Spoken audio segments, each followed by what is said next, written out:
Are you a player that doesn't typically feel comfortable in PvP, wants to improve, but perhaps isn't quite sure of where to start? Well, don't worry, Guardians, because in today's video, I would like to have a discussion in regards to what I believe are the most important topics that will likely fall under the radar in most other PvP-oriented videos, because today, we aren't going to be talking about the skills required, but even more basic than that, some of the key fundamentals of what players are equipping to their loadouts before launching. So stick around for the video, and I'd be happy to further the conversation in the comments. Let's roll. Oh my god! That was in the air. Just wanted to let you guys know right quick that I run a weekly podcast show available on Apple Podcasts, Spotify, and other platforms called The Blueberry Lounge. We typically like to interview guests, get to know a little bit more about them, and if you guys are subscribed to me, I already know my co-host of The Blueberry Lounge, Native Raider, but if you don't, please also head over to his page, and whenever you arrive, click that subscribe button. You know, once you've already clicked the button on my page, it's okay, Guardian. I won't tell him. Without further ado, please enjoy today's video.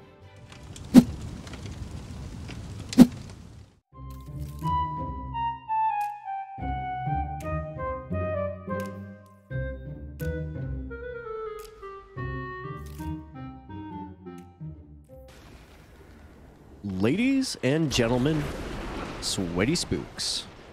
So one thing that I noticed when I started my PvP adventure on controller was that I'd always dip downwards in order to see further ahead of me. But there was a problem with that. I'm looking at his toes right now. I have to correct. I have to come upwards and spend the time to correct. Why is that a problem? Well, let's take a let's find out here. Okay, see if I can engage here. Okay, I'm looking at his toes. Okay, I still won, but I really should have died a lot sooner. So when you're running around the Crucible map, you don't want to be looking downwards because you'll have to spend time to correct up towards your target. What you want to do is try to imagine horizontally where the enemy's head level is going to be for that reason. Another thing that I'm doing is just kind of staying close to cover for most of the time if I can. Try to move from point to point of cover, help teammates, stay alive. Okay, that's ricochet rounds. I was wondering what was going on there. Capture the point, OBJ. Capture the point, OBJ. Okay, points captured, so we're going to keep moving on here. Okay, staying behind this rock here to cover. Peeking left and right to the rock for the exposure points. And coming back into cover when I don't see anyone. Never staying in a lane too long, so we're going to keep following these guys. Okay, so I can see that there's... Okay, he's down. Oh, yes, I didn't account for that. That was my bad for rushing in there. Ooh, he froze me. Got him.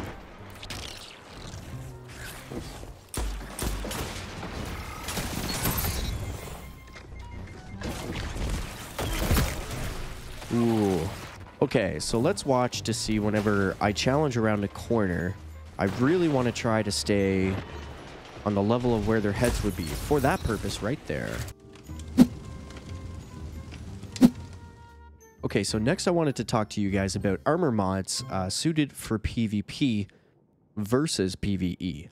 We all know that we have 5 pieces of armor that we can equip mods to. In the case of PvP, the goal is going to be stats over functionality. And the reason I say that is just because in terms of like a raid, you're more looking for functionality type builds. But for PvP, if you're playing Hunter, I like to have a high mobility. I like to go with a 5 or a 6 resilience. And I prefer to have recovery at 100. But in this case, I'm going to be using 90. This particular build is not grenade heavy, so I'm not so worried that my discipline stat is at 30, and my intellect is 100, which is going to allow me to get my super faster.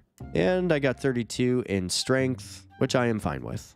In this case, I opted to put my extra 10 points into mobility for a higher uptime on my dodge. And the reason that's important and I'm wearing a 6th coyote is not only for dodge, but also for ensnaring slam. Activate your air move to consume your class ability energy and dive to the ground, suspending all nearby targets on impact. Using this ability extends class ability cooldown time. So basically, I like to use this just to suspend targets. This can be good against fusion rifles, shotgun pushers, warlocks that like to set up camp in a rift, or a titan behind their barricade. This is more of a nuanced playstyle that I have chosen for myself, but I do encourage you to try it for yourself. Okay, so starting in the helmet armor slot, I usually like to use all targeting mods. I like to use 2 for my primary weapon of choice, and then 1 for my secondary. Sometimes, depending on the weapon that I'm using, such as a sniper, I will vice versa this option. Next, in your arms, I've opted for all dexterity mods here, and the reason for that is because my primary weapon has slide shot, which will reload my weapon as I'm sliding around the map. However, if I were using a 120 hand cannon, I would likely remove this here kinetic dexterity mod and opt for kinetic loader. And I have double arc dexterity mods, so that way my secondary weapon can be stowed or pulled out faster. Next, in the chest armor slot, I typically like to use this for all of the anti-flinching or unflinching aim. In boots, this can be nuanced a few ways. I typically like to have 1 reload mod for my secondary weapon, and if I happen to produce any orbs on the map or pick them up, I like to have a little bonus here, so I've opted for insulation. Reduces class ability cooldown each time you pick up an orb of power, and the reason I wanted to reduce my class ability here so I have a higher uptime for suspending targets or dodging away, and the bonus to dodging away on this particular strand build is coming from Threaded Spectre. Activating your class ability leaves behind a decoy woven from strand matter